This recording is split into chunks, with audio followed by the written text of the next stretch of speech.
Bienvenue sur Persévère dans la foi, la chaîne où nous écoutons, méditons et honorons la parole de Dieu dans sa pureté.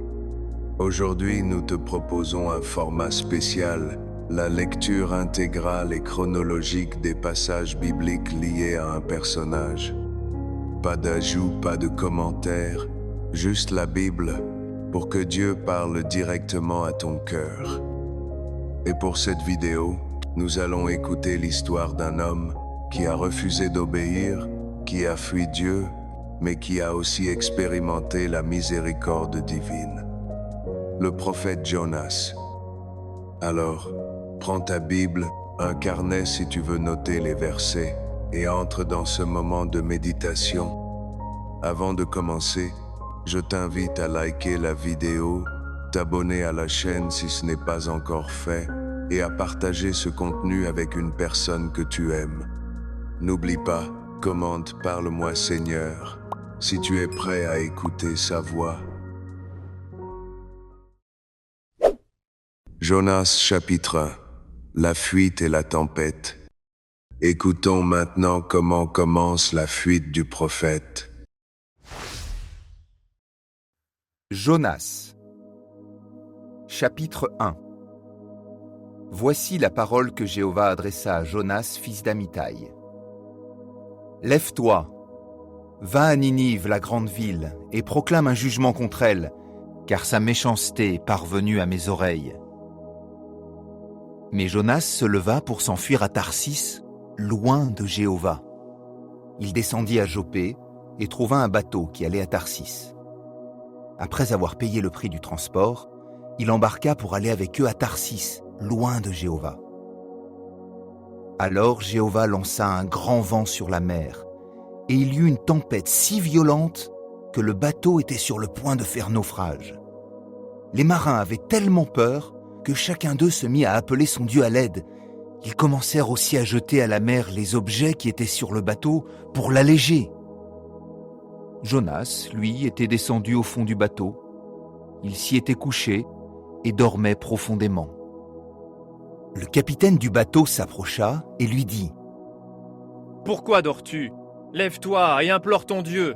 Peut-être que le vrai Dieu montrera qu'il se soucie de nous, et nous ne mourrons pas. » Puis les marins se dirent l'un à l'autre : « Venez, jetons les sorts, pour savoir à cause de qui ce malheur arrive. » Ils jetèrent donc les sorts, et le sort tomba sur Jonas.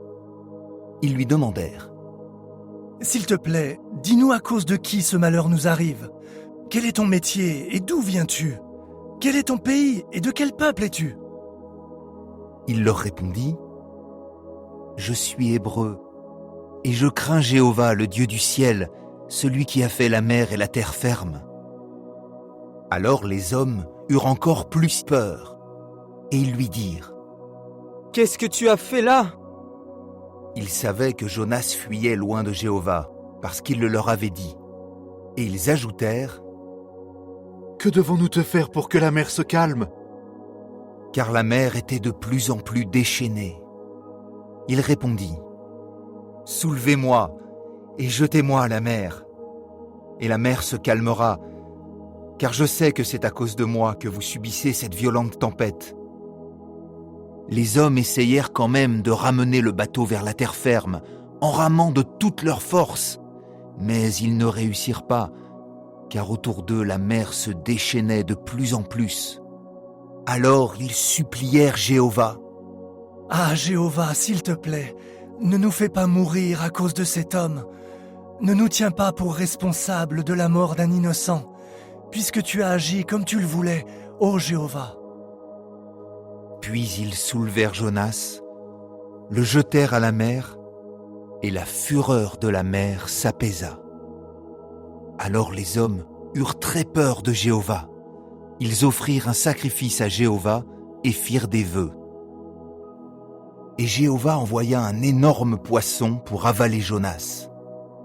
Jonas passa 3 jours et 3 nuits dans le ventre du poisson.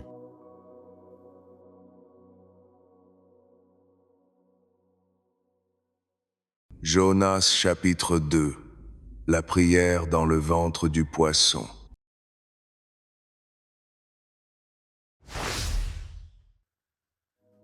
Du ventre du poisson, Jonas pria Jéhovah son Dieu.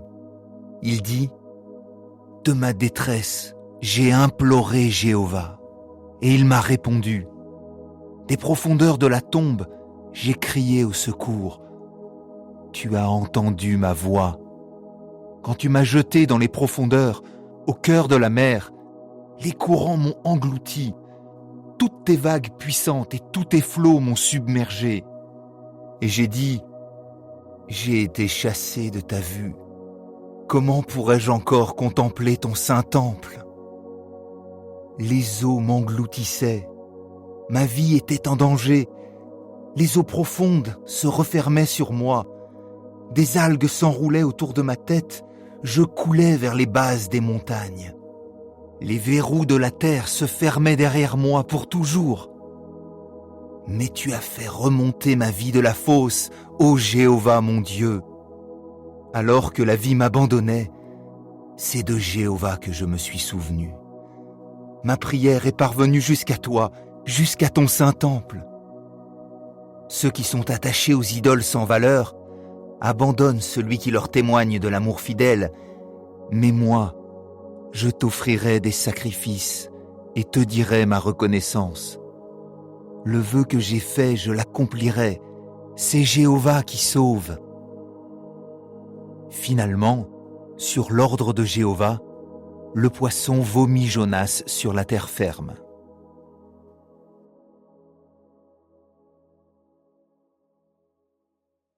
Jonas chapitre 3. La prédication et le réveil à Ninive.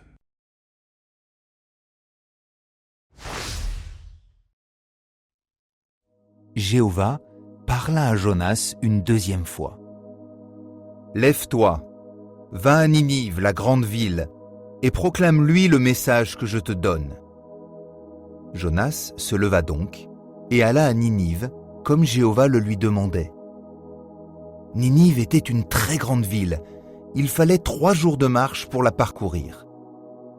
Jonas entra dans la ville et marcha toute une journée en proclamant « Dans seulement 40 jours, Ninive sera détruite. » Les habitants de Ninive eurent foi en Dieu. Ils proclamèrent un jeûne et du plus grand au plus petit, tous mirent sur eux des toiles de sac. Quand le message lui parvint, le roi de Ninive se leva de son trône, retira son vêtement royal, se couvrit d'une toile de sac et s'assit dans de la cendre. De plus, il fit proclamer dans Ninive « Par ordre du roi et de ses nobles, ni homme, ni bête, ni gros ni petit bétail, ne doivent manger quoi que ce soit, ils ne doivent ni manger ni boire d'eau. Qu'ils soient couverts de toiles de sac, tant les hommes que les bêtes. Qu'ils crient vers Dieu de toute leur force, et qu'ils abandonnent leur mauvaise conduite et leurs actes violents. Peut-être que le vrai Dieu reviendra sur sa décision et abandonnera sa colère ardente. Et alors, nous ne mourrons pas. » Quand le vrai Dieu vit leur réaction, quand il vit qu'ils avaient abandonné leur mauvaise conduite, il revint sur sa décision et ne leur causa pas le malheur dont il leur avait parlé.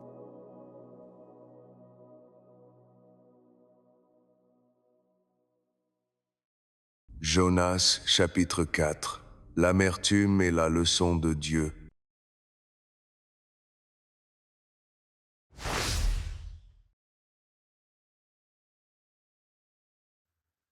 Mais cela ne plut pas du tout à Jonas, et il s'enflamma de colère. Il fit donc cette prière à Jéhovah. « Ah, Jéhovah, c'est bien ce que je disais quand j'étais dans mon pays.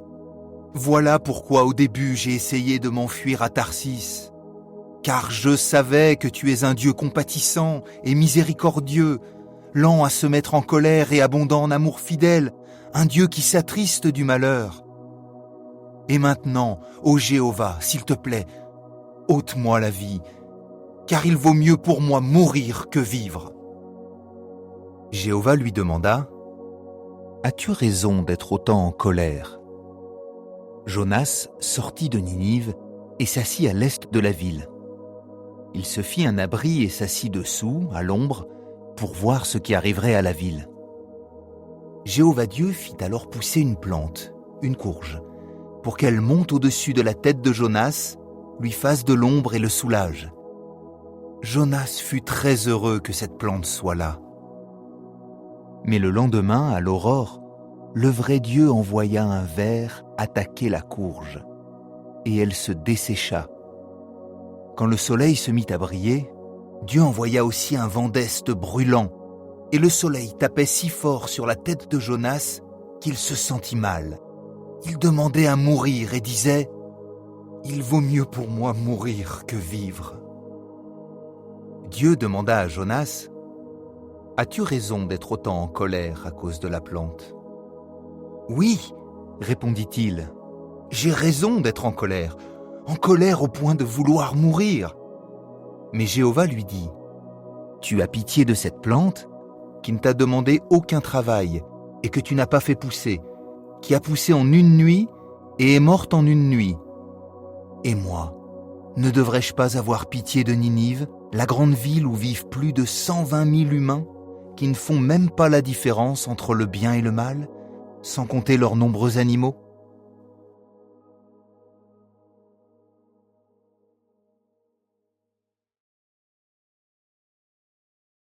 Tu viens d'entendre l'histoire complète du prophète Jonas, racontée par la parole de Dieu elle-même.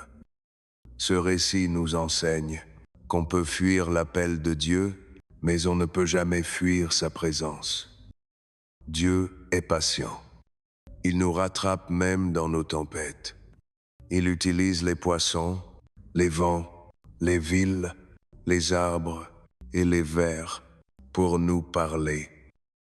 Ce qu'il a fait avec Jonas, il peut le faire avec toi, te relever, te recentrer, t'envoyer à nouveau. Si cette lecture t'a édifié, like la vidéo, partage-la et surtout commente le nom d'un autre personnage biblique que tu aimerais découvrir dans une prochaine vidéo. Et si tu veux aller plus loin, prends ta Bible aujourd'hui, relis Jonas et note ce que Dieu t'enseigne personnellement. Merci d'avoir été là. Garde la foi, garde le cap et persévère dans la foi.